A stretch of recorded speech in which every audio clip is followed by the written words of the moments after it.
Hey guys, Ed. We are in Marcellus. This is a job we did for Scott on Cedar Vale Road here.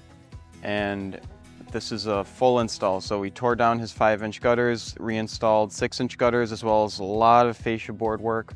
And we changed all of his soffits from the old plywood to some sharp looking vinyl. So when I first came out in December, I noticed there was no drip strip anywhere. He had his roof changed. The roofers really neglected the gutters, which is really common. We see it all the time. And one of his complaints where he was getting a lot of rot. Some of his siding was even starting to rot. We addressed that. Some of the soffit was starting to get stained. Some of the soffit was coming down. A lot of the fascia board needed to be changed, and we changed it all.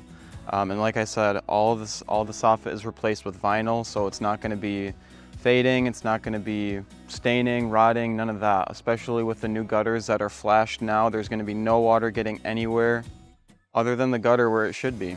So walk with me and check this out. When we first got here, I'd noticed that a lot of the downspouts just were non-existent. A lot of the roof lines, gutters just drained on other roof lines with really no control, as in they weren't, it was just a hole in the gutter and it would just go on the roof, and from there you'd hope for the best. What we've noticed is that when water isn't in control the entire time it's on the roof is when it either overshoots the gutter, or that's where we see fascia rot a lot of the times, because it just overwhelms the gutter and it leaks right behind it. And like we've talked in the past, when water gets behind that gutter, it never dries out and never sees sunlight or a breeze, so it just stays there. And it's a breeding ground for mold, mildew, algae, just everything you don't want, basically. So our solution for this is running downspouts right on the shingles. I personally like how it looks, and the best part is all the water is fully in control at all times. So at no point is there a concentrated amount of water being dropped in one spot of your shingles. We've noticed this really wears on your granulars too. It's just not good for them. I don't like how it looks when there's nothing there, but this just adds a lot of character to the house. So another thing to keep in mind is how 6-inch gutters, on a house like this, they're so much more proportionate. They fill up the fascia board, even the downspouts. Originally there was 2x3 downspouts. Here we installed 3x4, so they're a little bigger, and they just fit the trim pieces a lot more, and they really put a house like this together. So when we got here, a lot of the fascia board that was behind the gutter was pine, which this is a big no-no, because pine, even though it's painted, it's really not as tough as a cedar board. It rots a lot faster, it stains a lot faster, it doesn't hold paint like it should.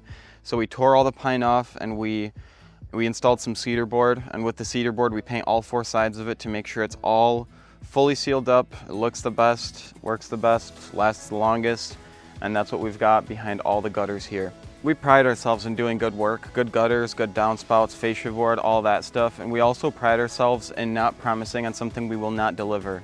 In this case, Scott had some siding that was rotted, and this was like 35 feet off the ground, so while we had the lift on site, we decided this is something we could tackle, and this is something we could promise an amazing result on, and we did. We're not clowns on the weekends and gutter guys on the weekdays just to make money. We really put pride into our work, and we really mean business in the way of, we're not going to do something that's not going to deliver a perfect result, and we're not going to make promises we don't deliver. Let's be real. So another thing I noticed from my first visit here is none of the valleys had rain dams. A rain dam is something that keeps the water from overshooting the gutter, primarily in valley areas. This is where water is funneled, concentrated, gets momentum, builds velocity, and just overshoots the gutter. We install these rain dams, which is just an aluminum shield. I really like how they look. They add a lot of character to the system, and obviously they keep the water in the gutter, and that's where we want it. So what we spent the most time on this job is the soffit, primarily tearing the original soffit out, because on pen and paper, soffit it's a simple job. You just take the old soffit out, put the new soffit in. But on a home like this where you've got spotless trim work, we want to keep it spotless and we want to keep it mint. So what took us the longest amount of time is tearing that old soffit out, getting it down without destroying everything, without dinging paint up, without breaking windows, without, destroying beautiful shrubs. We spent the most amount of time on that, and this is the result. We have beautiful vinyl siding, untouched trim, and it's just a beautiful result.